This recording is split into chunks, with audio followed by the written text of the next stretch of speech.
안녕하세요. 열마담 북살롱입니다. 오늘은 제가 아주 예쁘고 상큼한 책을 준비했어요.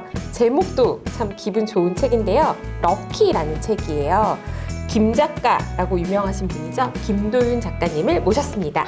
안녕하세요. 안녕하세요. 안녕하세요. 작가님 90만 구독자 축하드립니다. 감사합니다. 네, 유튜브를 김 작가 TV 운영하고 계신데요. 연합 인포맥스보다 더 유튜브에서 훨씬 유명하시니까 아마 보시는 시청자들도 많이 아실 것 같아요. 근데 제가 더 유명한 게 아니라 더 일찍 시작한 걸 뿐입니다. 네, 그래서 사실은 유튜브 얘기도 좀 여쭤보고 네. 그리고 사실 이 럭키라는 말 그리고 이 네잎클로버 이거 네. 다 되게 기분 좋은 상징들이잖아요. 그렇죠. 이 책 딱 받으셨을 때, 보셨을 때 기분 좋게 만들게 하는 게 저희 네. 첫 번째 그래서 목표였어요. 또 설레는 마음으로 이렇게 모셨습니다. 근데 제가 이제 김 작가님을 저는 열심히 유튜브를 서칭해가지고 조금은 안다고 생각하지만 네. 그래도 오늘 처음 뵀거든요. 네. 작가님 소개 좀 해주시겠어요? 네, 저는 유튜브에서 이제 재테크 자기개발 동기부여 콘텐츠를 주로 다루고 있는 김 작가 TV 채널의 운영자 김도윤 작가입니다. 반갑습니다. 너무 짧게 설명해 주셨는데요. 네, 차차 할 테니까요. 네. 전 김 작가 TV에서 처음에 이제 소개 부탁드릴 때 길게 하면 네. 좀 이제 나중에 오히려 컷 편집해야 되더라고요. 역시 제가 유튜브 초짜고 김 작가 TV의 김도윤 작가님은 유튜브의 프로셔서 네. 제가 오늘 배울 게 많을 것 같습니다. 네, 열심히 하겠습니다. 네. 아니 오늘 사실 작가님한테 제가 만나서 인사를 하면서 네. 작가님께서 책을 많이 써오신 건 알았지만 이렇게 네. 명함에 이렇게 딱 네. 책을 넣으셨더라고요. 이렇게 책들을. 네, 지금까지 8권 했습니다. 네. 아니 그래서 작가님으로도 상당히 경험이 많이 쌓이셨는데 특별히 이번 럭키는 좀 더 잘 팔리고 있다면서요? 네. 잘 팔리고 있는 이유는 일단 네. 표지가 이쁘게 나왔고요. 그 다음에 이제 럭키라는 그 심플하잖아요. 네. 그 다음에 어떻게 보면 운이라는 것도 사실 운책을 대부분 운이라는 단어가 들어가서 책 제목이 만들어졌는데 이제 아예 그 영문명인 거죠. 럭키라는 걸로 변환한 것도 있었고 그 다음에 제가 10년 동안 인터뷰했던 것들 이제 성공한 사람들 1000명 인터뷰한 걸 바탕으로 책이 나오고 그 다음에 사실 출판사에서 마케팅 굉장히 열심히 해주시고 네. 저도 이제 구독자 91만 명 분이 함께 도와주시기 때문에 네, 제가 작가님을 조사해 보니까 네. 이게 이제 기본적으로 성공하신 사람들이 대체로 다 운이 좋다라고 말씀하셨다고요. 그렇죠. 네, 근데 이 성공한 사람들을 1000명을 인터뷰를 하셨다는 게 저는 더 놀라웠어요. 네. 1000명의 사람들이 이걸 만나 주나요? 저는 서울에 처음 올라온 게 제가 고향이 대구인데 30살에 처음 올라와서 정확하게는 지금 40살까지 11년 동안 인터뷰를 했고요. 네. 이제 첫 번째 단계는 원래 이제 30살 때 좀 늦었잖아요, 인생이. 그래서 뭔가 인생의 성공 추월 차선을 타고 싶은 거예요. 그러면 성공한 사람을 만나서 이야기를 들으면 그 저한테 나만의 내비게이션이 생기는 거니까. 그래서 뭔가 배움을 청하겠다는 마음으로 만났고 2단계가 이제 그 배움이 뭔가 좀 더 가치 있는 걸 만들기 위해서 이제 책을 이제 내기 위해서 인터뷰를 했고 그다음 3단계가 여러분이 알고 있는 이제 유튜브에서 김작가 TV라는 걸로 영상으로 만들고 있죠. 1000명의 인터뷰를 하시려면 네. 대략 몇 분 정도한테 만나려고 시도를 하신 건가요? 만나려고 갑자기 시도하신 성공률이 분은 궁금해졌어요. 훨씬 많겠죠. 뭐 네. 최소 5,000명 넘지 않았을까요? 와. 근데 초반에는 그게 많았는데 지금은 굉장히 현저히 이제 그 확률이 높아졌죠. 성공 확률이 높아진 네. 거죠. 그러니까 제 초기에 30대 초반에 성공한 분을 만나기 위해서는 시도를 엄청 늘렸죠. 왜냐하면 이 확률값, 성공값이 낮으니까 저한테 승낙 안 해주시니까. 근데 지금은 이제 제가 책도 좀 많이 냈고 구독자도 좀 많은 채널이다 보니까 이제 승낙을 좀 많이 해주시죠. 와, 그래서 그럼 지금- 초기에 성공하신 분들께 네. 김 작가님께서는 나는 어떤 사람인데 내가 왜 만나야 되는지 네. 어떻게 설명을 하신 건가요? 그 이제 제가 드릴 수 있는 실리가 없잖아요. 저는 이제 설득을 하려면 딱 두 가지만 생각하면 된다 생각을 해요. 명분 아니면 실리.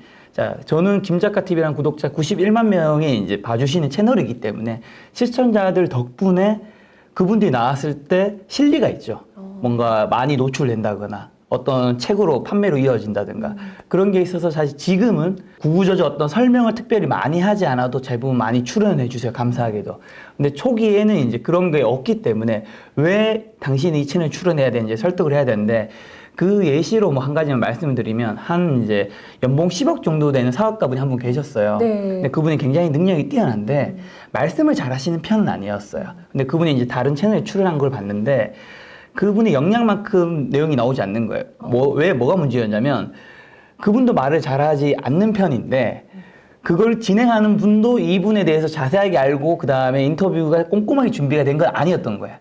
그러니까 이제 그분의 그 역량이 제대로 안 나온 거죠. 그래서 제가 그분한테 메일 보낼 때는 제가 A님께서 출연한 영상을 다 봤는데 어떤 굉장히 좋은 가치가 있는 영상임에도 불구하고 되게 아쉽다. 내가 이거를 최대한 꼼꼼하게 준비해서 정말 당신의 그 말을 진짜 사람들의 내리에 박힐 수 있는 그런 영상으로 만들어 드리고 싶다. 와. 그래서 그분이 이제 승낙해 주신 것처럼 어떤 명분 같은 것들을 확실하게 잘 만들어서 전달하면 내 실력이 좀 부족하더라도 상대방들은 승낙해 줄 수 있죠. 근데 여기서 더 중요한 거는 그거에 그렇게 명분을 던진다고 쉽지 않거든요. 그러니까요. 그때는 내가 확률 값이 낮을 때는 일단 시도 값을 높여야 돼요. 아, 맞아요. 내가 이제 만약에 10명을 인터뷰한다 치면 한 50명한테 보낸 거죠. 예를 들면 저한테 어떤 직업이라도 저는 그 분야에서 성공한 사람 뭐 10명을 섭외해서 책을 내야 한다고 하면 전 국회의원이든 뭐 대기업 사장님이든 굉장히 높으신 직업들에 있어도 전 반드시 그분들 인터뷰에서 책을 낼 자신이 있어요. 왜냐하면 저는 처음부터 10명만 섭외할 걸로 들어가지 않고 한 100명을 생각하고 들어가요. 그러니까 저는 처음부터 90% 실패 확률 생각하고 들어가니까 이 실패 값에 대한 두려움이 별로 없죠. 그냥 어차피 그분들이 거절한 건 너무 당연한 거잖아요. 바쁘니까. 와, 그러니까 이게 진짜 그 성공하신 분들을 인터뷰하는 것 자체가 네. 저는 아무나 시도할 수 없는, 아니 그걸 어떻게 해라고 생각할 만한 일인데 네. 저는 그 1000명을 만나셨다는 거에 너무 놀랬고 네. 역시나 초반에 기대값이 낮을 때는 네. 여러 번 시도하고 그렇죠. 기대값이 올라간 이후에는 네. 이제 타겟팅을 해서 딱딱 그쵸. 만나시면 되는. 맞습니다. 시간을 아껴야죠. 그렇게 해서 1000명을 만나시니까 이 네. 성공하신 분들이 대체로 다들 운이 좋다라고 해서 이제 네. 7가지 법칙을 뽑으신 건가요? 맞습니다. 그 7가지 법칙. 7가지 법칙은 이제 사람, 네. 관찰, 속도, 루틴, 복귀, 긍정, 시도인데 이게 이제 제가 나름대로 객관적으로 정립하긴 했지만 네. 사람마다 다를 수 있어요. 정확 이게 어떤 뭐 대단한 노벨 경제학상을 받으신 분이 연구하더라도 그 데이터가 그 운을 다루는 7가지 법칙 그게 진리다? 그런 건 없는 거잖아요. 그쵸. 각자의 관점과 연구 방식에 따라 다를 수 있는 건데 여기서 제가 드리고 싶은 이야기는 그게 무엇이든지 일단 기준을 세우는 게 중요하다는 거죠. 뭐냐면 운이라고 하면 제가 팀장한테 여쭤보면 답변을 해주시면 오늘 답변과 네. 내일 답변과 다음 달 답변, 내년 답변이 다 다를 수 있어요. 그렇게 되면 어떤 문제가 발생하냐면 내가 운이 다 필요하잖아요. 우리 운을 누구나 찾잖아요. 네. 그래서 사주도 보고 타로도 보고 뭐 간상도 보고 여러 가지 하잖아요. 근데 이게 구체적이지 않으면 내가 해야 될 것들이 되게 추상적이 돼요. 그러니까 저는 그게 맞든 틀리든 어쨌든 7가지든 10가지든 4가지든 그걸 정립해두자라는 거죠. 그럼 운을 위해서 필요한 게 제가 생각한 7가지라면 이 7가지를 잘하면 운이 들어올 수 있는 것들이 늘어난다는 거죠. 네. 저는 그래서 이 막연한 운을 많은 분들이 이 책을 보면서 7가지를 하셔도 좋고요. 이 중에서 뭐 3가지만 하셔도 좋아요. 명확하게 구체적으로 딱 내가 해야 될 것들을 해주셨으면 좋겠어요. 그 성공하신 분들은 그럼 대체로 왜 성공하셨어요? 어떻게 성공하셨어요? 이렇게 물어보면 운이 좋았어요. 이 답변이 실제로 많이 나왔나요? 실제로 많이 나오죠. 그리고 실제로 아니 내가 뭘 잘해서요 이렇게는 안 하는 거예요. 아니 그런 말도 하시죠.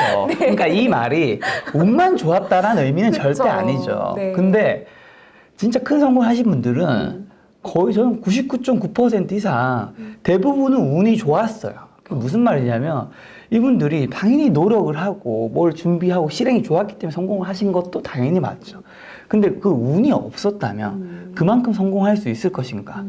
지금 중국에 그 우리 몇 년 전에 한류 화장품 열풍이 불었잖아요. 네. 한국의 마스크 뭐 얼마나 많은 화장품이 팔렸습니까? 그다음 그 당시에 주가도 화장품 회사들 주가 얼마나 그쵸. 올랐어요. 자, 지금 그 화장품 회사들이 그때보다 열심히 안 하는가요? 열심히 하겠죠. 그때보다 네트워크가 없을까요? 그때보다 기술을 발달했잖아요. 근데 지금 그때만큼 아니잖아요. 그쵸. 이게 노력이 문제가 아니라 지금은 시대적인 운이 나간 거잖아요. 네. 그러니까 코로나 이렇게 터질 줄 누가 알았어요? 그렇죠. 네. 그래서 그 시대적인 운이 있어야지 우리가 큰 성공을 할 수 있기 때문에 그분들은 운 덕분이라 얘기한 거고 여기서 성공하신 분들이 운 덕분이라 얘기한 게 되게 중요한 게 운 덕분이라 얘기하기 때문에 사람들이 겸손해지죠. 그러니까 예를 들면 제가 구독자 91만 명이 됐어요. 100만 명이 되었을 때 김작가 TV 채널은 제 노력만에 여기까지 왔습니다.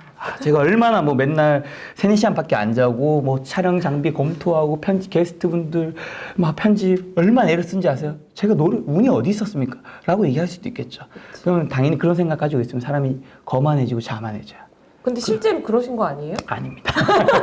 저도 방금 전에 말씀드린 그런 노력은 당연히 있었고, 네. 근데 작년에 2020년에 동학개미운동이라는 그 열풍이 불었잖아요. 그 그쵸, 운을 그쵸. 저도 탔기 때문에 채널이 큰 성장을 한 거고, 유튜브에서 작년에 큰 모든 재테크 채널은 그걸 탔기 때문입니다. 저는 그 어떤 채널도 내 노력만으로 지금 여기까지 왔다고 하면 그건 다 거짓말이라고 생각합니다. 그런 채널들이 있다면 올해도 그만큼 성장했어야죠. 작년만큼 성장한 채널은 지금 없거든요. 네. 그 작가님께서 운을 결정하는, 그러니까 운을 불러오는 네. 7가지 중에 첫 번째로 사람을 꼽으셨어요. 네. 특별히 사람이 더 뭐 다른 것보다 우선이다 이런 의미가 있는 건가요? 아니면 우선순위는 없는 건가요? 우선순위는 이제 사람마다 다를 수는 있어요. 아. 가중치도 다를 수 있습니다. 네. 다만 그 대부분의 사람들에게 저는 사람이 굉장히 큰 역할을 한다고 생각을 하고요. 왜냐하면 사람이 줄 수 있는 게 뭐 여러 가지가 있는데 첫 번째가 동기부여, 두 번째가 뭐 가능성을 보여준다, 그다음에 세 번째가 이제 방법인데 저는 대부분의 사람들이 성공하지 못하는 이유가 성공한 사람이 내 주변에 없기 때문에 생각해요. 굉장히 현실적인 얘기로 내 주변 사람의 수준은 딱 내 수준일 확률이 굉장히 높아요. 제 주변에 제 부모님이 저에게 굉장히 큰 사랑을 주셨지만 제가 어린 시절에 제 주변 친구의 부모님 중에서 엄청난 돈을 버신 분, 엄청나게 사람들이 생각했을 때 아는 직업을 가지신 뭐 직업, 그다음에 뭐 TV에 나오신 분 아무도 없습니다. 왜냐하면 저희 집이 그렇게 부자가 아니었거든요. 평범한 사람들끼리 살아오는 거죠. 그렇죠. 네. 평범한 사람들 주변에는 당연히 평범한 사람들이 있잖아요. 네. 근데 제가 서울에 올라와 보니까 잘 사는 사람들이 너무 많고 그분들 옆에는 또 잘 사는 사람들이 있는 거예요. 자, 부모님이 금수저예요.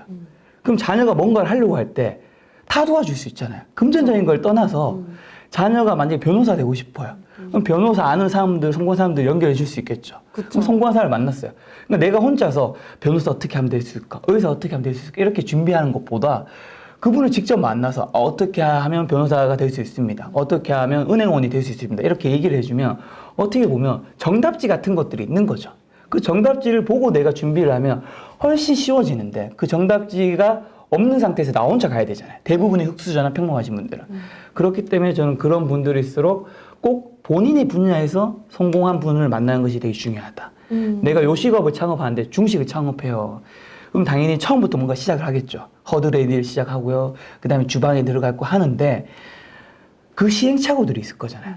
그걸 혼자 다 겪으면서 올라가기에는 세상이 너무 빠르게 흘러가요. 맞아요. 그때 중식에서 우리나라에서 대가라고 할 수 있는 선생님들이 한 10명 있다 친다면 그 중에 내가 시도해서 한 명이라도 만난다 칠게요. 그럼 그분을 만나면 중식이 얼마나 이렇게 성공할 수 있는 가능성이 있는 건지 느낄 수 있을 거고 그분이 성공한 식단을 보여줄 수도 있고 뭐 집이든 뭐든 볼 수 있는 것들이 있을 테니까요. 그냥 두 번째는 그분은 어쨌든 10의 단계, 최종 끝 단계 있다면 내가 1위라면 2에서부터 9의 시행착오들을 줄여줄 수 있겠죠. 그쵸. 그 다음에 이 중식 위로 만약에 최고 단계 올라가기 위해 필요한 게 네트워크라면 운이 좋다면 그분이 나를 이쁘게 봐서 중간에 필요한 사람들을 적절히 소개해주고. 그럼 작가님 갑자기 궁금해졌어요. 작가님께서 나오신 유튜브 채널에서 작가님께서 회사에 취업을 어떻게 하셨고 이런 거는 제가 조금 봤어요. 그런데 작가님이 되시기 위해서 그러면 유명한 작가도 많이 만나셨나요? 갑자기 궁금해지네요. 그렇죠. 정확한 질문입니다. 저는 이제 제가 책을 잘 쓰고 싶어서 제가 했던 게 뭐였냐면 책을 잘 쓰고 싶어서 경제 경영, 소설, 자기 개발 분야의 작가들을 굉장히 많이 만났어요. 왜냐하면 제 주변에 작가가 아무도 없었거든요. 그럼 이제 제가 작가로서 글을 써야 되는데 저 혼자 맨 땅에서 시작하기에는 그럴 필요가 없잖아요. 이미 잘하고 있는 분들이 있잖아요. 그래서 그분들을 굉장히 많이 만났죠. 와. 그냥 그분들 만나면서 어떻게 하면 책을 낼 수 있고 어떤 출판사를 잡는 게 좋고 어떤 책이 많이 팔리고 그 이야기를 듣는 거예요. 자, 한 명만 만나면 그분만이 정답일 수 있죠. 그쵸. 근데 굉장히 그 분야에 많은 분들을 만나면 저는 조금 더 체계적인 정답을 얻겠죠. 그리고 제가 준비를 하면 훨씬 저는 정답지에 가까워진다 생각하거든요. 예를 들어 제가 유튜브 처음 시작할 때도 저 크리에이터 23명을 실제로 인터뷰를 했었거든요. 우와. 그분들을 인터뷰하고 제가 유튜브 젊은 부자들이란 책을 냈어요. 그리고 이제 제가 크리에이터로서 이제 쭉 성장하면서 3년이 지나서 지금 91만 명이 됐는데 저는 그게 가능했던 이유의 첫 번째 시작은 크리에이터 분을 직접 만났으니까. 그분들 만나서 어떤 카메라 쓰는지 보고 기획 어떻게 하는지 듣고 실제 그 카메라 앞에 있을 때 얘기해 줄 수 없는 수익도 다 듣고 뭐 브랜디지 콘텐츠 조회수익은 어떻게 해야 되면 많이 늘어나고 이런 것들 팁들 다 듣고 그 다음에 저한테 적용해 보는 거죠. 네. 근데 아마 보시는 시청자들이 네. 저랑 똑같은 생각하실 것 네. 같아요. 아, 그래 작가가 되고 싶어. 그래서 작가를 만나고 싶어. 근데 그냥 막 만나자려고 하면 아까 앞에서 말씀하셨지만 네. 명분과 실리 뭔가 그렇죠. 하나 줘야 된다. 맞아요. 근데 작가를 섭외하실 때는 어떤 명분과 실리로, 아니면 유튜브가 편하시면 유튜브로 하실 때는 어떤 명분과 실리로, 심지어 제가 알기로 작가 같은 경우에는 글 쓰는 걸 좋아하셔가지고 별로 만나는 거 싫어하시는 분들도 꽤 많으시고, 유튜브는 자기 수익을 공개하면 뭐야 경쟁자가 된다는데 다 알려주나? 약간 이런 생각이 들어요. 문제는 심지어 더 잘. 방법을 여쭤보시는 건데 네. 사실은 저는 이 질문 지금 요즘에 많이 받다 보니까 느끼는 거는 방법 이전에 뭔가 시도 자체가 두렵다고 생각하시는 것 같아요. 그 질문 밑단에는. 그래서 제가 이거를 좀 편하게 해결해 드리면 사실은 정답은 나와 있어요. 자, 이걸 두 가지 나눠서 말씀드릴게요. 첫 번째 사례는 자, 팀장님이 이제 금융회사에 계시니까 제가 네. 은행을 예로 들어볼게요. 은행원이 되고 싶은 친구예요. 자, 저는 은행원이 되고 싶은 친구라면 한 3명의 정도의 집단을 만나야 한다 생각을 해요. 그 주임이라든가 계장 등의 어떻게 이제 갓 취업한 회원들이 있잖아요. 왜냐하면 그분들이 얼마 전에 취업을 했기 때문에 어떻게 하면 취업을 잘할 수 있고 자기소개서를 쓰고 면접에서 어떤 질문이 나오는지 제일 잘 알거든. 그쵸. 이분이 어떻게 알겠어요? 모르죠. 모르죠. 네. 그분들을 만나야 돼요. 두 번째 집단은 지점장들을 만나는 게 좋아요. 지점장은 은행에서 어느 정도 직급이 꽤 높으신 분들이잖아요. 그쵸. 자, 세 번째는 이제 팀장님 같은 이제 이호석 팀장님 같은 이 업계에서 굉장히 유명한 금융 전문가를 만나야 돼요. 자, 이렇게 세 단계에 일단 칠게요. 자, 첫 번째. 그럼 회원을 만나는 방법은 학교 취업 지원센터에 가면 됩니다. 네. 학교 취업센터 가서 졸업한 선배 중에서 행원이 되신 분 저 좀 만나게 해달라고 하면 학교를 무조건 연결해 줄 수밖에 없습니다. 왜냐? 학교 취업 지원센터는 여러분들이 취업을 도와주기 위한 센터예요. 그쵸. 그리고 행원은 되기 힘들지만 어느 지역이든 은행은 무조건 있습니다. 그 지역에 있는 은행일수록 그 지역에 있는 대학도 무조건 뽑아야 되거든요. 네. 그게 어느 정도 티오가 있어요, 실제로. 맞아요. 현실적으로. 서울에도 어쨌든 은행이 있고 많잖아요. 그러면 그 말만 하고 내가 어떤 걸 준비해서 그 취업지원센터 선생님한테 부탁을 하면 당연히 연결해 주겠죠. 자, 첫 번째 해결됐어요. 네. 자, 두 번째 지점장. 좀 더 어렵겠죠. 자, 지점장이라고 하면 뭔가 엄청 대단해 보이지만 사실 이분들은 실력은 있지만 유명하진 않죠. 그리고 우리 주변에 지금 여기가 어느 동네죠? 동일이 뭘까요? 여기요, 광화문. 네, 강화문이죠. 네. 강화문 근처에 은행이 얼마나 많습니까? 엄청 많죠. 국민은행, 신한은행, 하나은행, 뭐 농협, 아마 수십 개, 수백 개가 있을 수 있어요. 그 곳마다 지점장님은 있어요. 그분들 가서 찾아가서 제가 행원이 되고 싶은 사람인데 제가 지점장님 만나서 어떤 걸 좀 여쭤보고 싶은 게 있다 하잖아요. 그분들은 많이 찾는 사람이 있는 종류의 뭐 전문가분은 아니잖아요. 실력이 있는 분이기 때문에. 그렇게 얘기하면 되게 이쁘게 생각합니다. 대학생이 그런 얘기를 하면. 귀엽다. 네, 그렇게 실제로 그렇게 생각할 것 같지 않으세요? 그럴 것 같긴 해요. 네. 네. 근데 사람들이 그렇게 안 하는 거죠. 취업 준비생이. 자, 세 번째 집단이 좀 어려운데 팀장님이나 이호수 팀장님이나 뭐 존리 대표님 같은 분들은 네. 나오시는 데가 있어요. 항상 중요한 금융 행사라든가 어떤 박람회 같은데 오세요. 강연을 해요. 그쵸, 그쵸. 지금 강연을 듣는 거죠. 그리고 그때 질문 있으세요 할 때 질문도 한번 하는 거예요. 이름도 살짝 얘기하고 그다음에 강연 끝나고 명함을 받아가요. 그다음에 그분이 책이 있으면 책도 한번 봐요. 그다음에 메일을 보냅니다. 메일을 왜냐면 명함을 받았으니까 메일 주소는 다 본인 메일이니까 그걸로 보내면서 제가 오늘 강연을 들으면서 질문을 했던 사람인데요. 오늘 강연 내용 중에서 또 책을 봤는데 이런 부분들이 굉장히 궁금한 것들이 있었습니다. 임영민 팀장님 너무 바쁘시겠지만 언제 한번 30분 정도만 시간을 내주시면 제가 회사 근처 카페에 가서 꼭 질문 드리고 싶은 게 있다고 하면 아마 앞에 두 집단보다는 덜 만나주긴 할 거예요. 근데 요거를 한 10명한테 보내면 네. 최소한 한 명은 무조건 만나줍니다. 자, 이 세 가지 방법을 통해서 취업 지원생이라면 할 수 있는 것들이 있고 만약 직장인이라도 할 수 있는 방법이 굉장히 많겠죠. 그럼 이제 좀 더 포괄적으로 내가 성공한 사람을 만나는 방법을 정리해드리면 첫 번째는 일단 지금 말씀드린 예처럼 메일이든 뭐든 보내야 된다. 시도를 해라. 네. 그리고 지금 시도하기 너무 좋은 세상입니다. 왜냐하면 대부분의 성공한 사람들 메일 주소도 잘 취합을 할 수 있고요. 그 다음에 그분들 SNS도 너무 많이 하잖아요. 그쵸. 메시지 보내면 되죠. 그쵸. 일단 채널이 있어요. 인스타. 네. 그렇기 때문에 보낼 수 있는 창구가 열려 있다. 두 번째는 이제 그걸 보낼 때 그 안에 양은 너무 많지는 않게 보냈으면 좋겠어요. 딱 분량은 A4 용지 반 장에서 한 장 이내. 와, 꿀팁이다. 네. 한 뭐 5장 넘어가잖아요. 정성을 담은 게 아닙니다. 여러분이 못 쳐낸 거예요. 성공한 사람은 당연히 바쁠까요? 안 바쁠까요? 바쁘죠. 그거 언제 다 보면 그거 보면서 누가 10장짜리 막 만나자는 거 보면서 야 이렇게까지 만나자고 하는 사람 잘 일단 10장을 못 봐. 시간이 없기 때문에. 그러니까 상대방의 입장을 생각해 본다면 되게 짧게 다만 메일로 이렇게 보내는 분들이 있거든요. 저한테도. 근데 김 작가님 영상 봤는데 너무 좋아하는데 언제 커피 한 잔 어떻게 안 될까요? 제가 거기 뭐라고 답변해요? 그건 내 친구 만날 때도 내 친구 만날 때 한 얘기죠. 우리 이미 친분이 쌓였을 때. 그래서 그쵸. A4용지 한 반 장에서 한 장 이내. 다만 그 안에 6화 원칙, 내가 당신을 왜 만나야 되는지, 당신이 내가 왜 만나줘야 되는지 그런 것들을 명확하게 담고요. 그 다음에는 그거를 이제 또 많은 분들이 하는 실수가 컨트롤 C, 컨트롤 V를 해요. 저한테 메시지를 보내면서 신사임당님 꼭 만나 뵙고 싶습니다. 이효성님 만나고 싶습니다. 그렇게 하는 분들 많거든요. 어떻게 만나줍니까? 그래서 그분들에게만 맞는 맞춤형 메시지가 있죠. 네. 그런 거 어떤 당신이 이런 말을 했는 걸 봤는데 그게 너무 인상 깊었고 뭐 이런 것들 그런 걸 적어주고 제일 마지막 아까 제가 말씀드린 것처럼 많이 보내시면 됩니다. 저도 어떤 분이 성공한 분 딱 한 명만 만나러 간다면 저 만날 수 없습니다. 왜냐 그분이 거절할 자유가 있는데 제가 어떻게 그분과 아는 사이인데 만나요. 근데 그 분야에서 성공한 사람을 딱 누구 한 명을 지정하지 않고 뭐 연예인 중에서 한 명만 딱 한다면 실제 이름 한 명이 아니라 그럼 전 반드시 만날 자신 있죠. 10명한테 보내면 되니까. 아니면 그게 안 되면 30명한테 보내면 되니까. 와, 이거 네. 진짜 저도 사실 가끔 저 네. 애널리스트가 되고 싶은데 네. 만나주세요 이런 메일이 가끔 올 때가 있어요. 올 때 있죠. 근데 말씀하신 것처럼 너무 과하면 읽다 말아요. 네. 근데 진짜 A4 반 페이지에 네. 이렇게 딱 오면 그러게요. 웬만해서는 시간을 잠깐씩은 낼 수 있는 것 같긴 네. 해요. 네. 제가 예전에 시장님이랑 장관님들도 몇 분 이제 편지 같은 걸로 만나 뵌 적이 있었는데 그때도 다 A4용지 한 장 이내였습니다. 거의. 길어봤자 2장. 그러니까 이 안에 못 담는 거는 여러분 넘어선 거는 이미 본인이 못 담는 것들을 다 담은 거예요. 그렇게 해서 사람을 만나요. 네. 그 다음에 뒤에는 관찰, 속도, 네. 루틴 여러 가지가 있는데요. 네. 저는 사람이 사실 제일 첫 번째에서 딱 와닿는다라고 생각했고 그 다음에 이제 인상적으로 봤던 거는 네. 속도를 높이는 거. 그러니까 이제 속도를 얘기할 때 속도랑 방향 이 얘기 하잖아요. 방향이 꾸준히 그냥 네. 가기만 하면 방향이 더 중요하지 속도가 뭐가 중요하냐. 그쵸. 근데 아니다.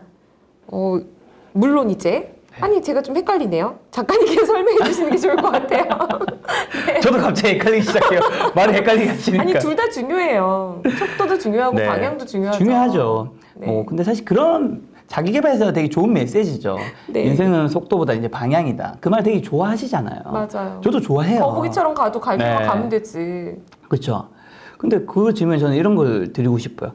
그냥 방향만 맞으면 속도가 늦어도 된다는 건데 그럼 스타트업들은 왜 투자를 받죠? 아니 자기들만의 뭐 명확한 플랫폼 어떤 방향이든 사업 구조가 비즈니스 모델이 명확하잖아요. 투자 유치 안 받아도 되잖아. 느리게 가면 남한테 다 뺏기고 먹을 게 그쵸. 없으니까. 특히 어플 같은 거일수록 점유율 1위를 누가 먼저 선점하느냐에 따라서 그게 계속 그 구도가 유지되는 성향이 있잖아요. 그렇죠. 그래서 저는 방향이 왜 중요하냐면 방향이 분명해야지 속도가 붙기 때문이라는 거죠. 네. 그러니까 방향만 중요한 거고 속도가 안 중요하다가 아니라 방향이 분명해야지 속도가 가속도가 분다는 건데 예를 들면 제가 동쪽으로 쭉 가요. 갑자기 동쪽으로 100으로 달리다가 서쪽으로 100 바로 밟아요. 어우. 그러면 차는 아마 전복될 겁니다. 일단 맞아. 불가능하죠. 그치.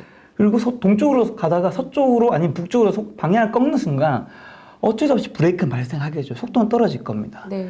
그러니까 우리가 사실 요즘에 N잡이라든가 부업이 유행하잖아요. 네. 그래서 굉장히 많은 것들을 하세요. 내가 이제 회사에도 생활하고요. 퇴근해서는 부업으로 N잡으로 뭐 쿠팡이든 아니면 쇼핑몰이든 네이버 스마트 스토어든 하고요.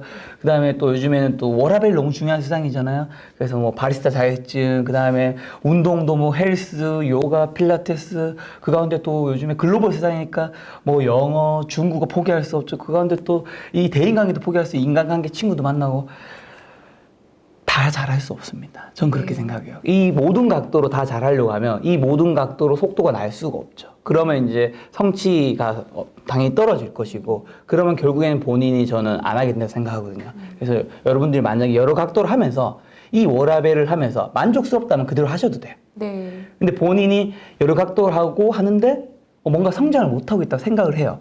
그럼 문제가 있다는 거잖아요. 그렇죠. 그냥 그런 분은 만약에 8가지 정도를 하고 있다면 그 중에 한 5가지를 좀 없애고 3가지만 한다든가 좀 없애자는 거죠. 내가 금수저이고 정말 재능이 뛰어나신 분들 8가지 다 하셔도 돼요. 우리가 다 똑같은 재능 타고나는 거 아니잖아요. 우리 미술 아무도 한 번도 그려보지 않았을 때 초등학교 1학년 때 똑같은 도화지에 색연필 줘도 누군가는 잘 그리고 누군가는 못 그려요. 재능 있는 사람은 그 1시간만 영어 공부해도 누구보다 잘할 수 있죠. 근데 저는 자기계발서 작가로서 굉장히 현실적인 얘기를 드리면 대부분 사람들은 재능이 있지 않습니다. 맞아요. 저 모든 사람에게 재능이 있다라는 말을 굉장히 싫어해요. 왜냐하면 그런 말은 듣기는 좋죠. 근데 과연 여러분 삶에 정말 그렇게 생각하세요? 잘 아닌 것 같거든. 그러니까 그런 되게 몇 년 전에 불었던 힐링 열풍이라든가 괜찮아. 우리 지금 안 괜찮잖아요, 많은 사람들이. 그러니까 남을 책임져 줄 수도 없는 그런 근거 없는 희망론이 우리 얼마나 힘들게 했느냐 이거죠. 그럼 작가님은 정말 네. 잘하시는 게 많으신데 네. 제가 인터뷰를 길게 하지 않았음에도 뭔가 이분 너무 뛰어나시다 이런 느낌을 계속 아니. 받아요. 근데 대체 못하시는 게 뭐예요? 저는 정말 포기한 거. 지금 이제 팀장님이 저를 처음 보셔서 그렇지 저를 20대부터 10대 때부터 본 동창들이 있잖아요. 네. 저 완전 보면서 깜짝 놀래요. 야, 네가 이렇게 되는 사람이 완전 사람이 180도 바뀐 것 같다. 그냥 그게 뭐냐면 제가 뭐 소극적인 게 적극적이 된 거 이런 걸 더 떠나서 저는 정말 재능이 없는 사람이었어요. 제가 그 초등학교, 중학교, 고등학교 때 다 성격적으로 한다면 저는 이제 반에서 되게 소극적인 친구들이 실수를 할 때가 있잖아요. 그쵸. 뭐 화장실을 못 가서 뭐 실수 그런 걸 해서 어쨌든 뭐 큰 뭐 일이 있었던 사건도 있고 그 정도 소극적이었고 학교 성적도 이제 팀장님이랑 저랑 비슷한 세대시니까 네. 저 성적표에 이제 어떤 학년에는 우가 한 과목도 없는 학년도 있었어요. 그러니까 보통 우리 과목이 되게 많잖아요. 한 12개, 15개. 네네. 보통 우가 아무리 공부를 못해도 체육에서는 우가 나온다든가. 수가 아니라 우가 없었다고요? 네, 우도 없었어요. 수도 없고 우도 없고. 네. 공부를 그렇다고 제가 제가 일진이어서 뭐 놀아서 공부가 성적이 나빴느냐? 저 늘 자리에 앉아 있었어요. 그 야자라고 하죠. 야자도 빠져먹은 적이 거의 없습니다. 근데 공부를 되게 못해서 학교도 이제 24살에 들어갔고 그런 이제 굉장히 능력이 없고 평범했던 저에게 왜 속도와 방향을 중요시 여기냐면 그런 분일수록 나머지를 쳐내야 돼요. 저는 뭘 쳐냈냐면요, 여러분. 저는 영어를 버렸습니다. 제 첫 영어 성적은 보통 첫 토익 성적 몇 점 나온다고 하시는지 아세요? 자기 신발 사이즈 나온다고 하잖아요. 진짜요? 네. 처음 들었어요. 보통 그렇게까지 나오는 분이 흔치 않거든요. 네. 어쨌든 최악은 자기 신발 사이즈다. 왜냐하면 토익이 990점 만점에 4진과 5지 선다형이잖아요. 네. 그러면 이제 찍어도 최소 200점은 나와야 되는 거니까 제가 220점 나왔습니다. 심지어 저는 그 영어 문제를 다 풀었어요. 풀었는데 찍은 것보다 못하다라는 거죠. 네. 어쨌든 그 정도로 영어를 못했고 역대 최고 토익 성적은 420점. 제가 그거 맞고 난 다음에 제가 27, 8살쯤 되었는데 영어를 포기했습니다. 저는 영어를 포기했기 때문에 다른 굉장히 많은 것들을 할 수 있었어요. 사실 굉장히 많은 사람들이 영어가 굳이 나중에 취업을 할 때 필요 없을 수도 있잖아요. 그쵸. 실제 취업할 땐 필요하지만 일할 땐 필요 없는 부서들이 되게 많죠. 그렇죠. 근데 다들 영어를 하잖아요. 근데 저는 그거를 완전히 버렸기 때문에 다른 그 당시에 뭐 공모전이든 뭐 다른 대회 활동을 굉장히 열심히 하면서 기획력이라든가 그냥 공모전 많이 하다 보니까 발표를 많이 하면서 스피치 역량이 좀 올라가고 이런 다양한 것들이 좀 쌓였다고 생각하거든요. 영어 대신 한국말 잘하기로. 그렇죠. 사실 모토가 그거예요. 한국말을 좀 잘합시다 우리. 그래서 저는 많은 분들이 좀 너무 많은 것들을 하면서 성과가 안 난다면 좀 버렸으면 좋겠다. 다 잘할 수 없습니다.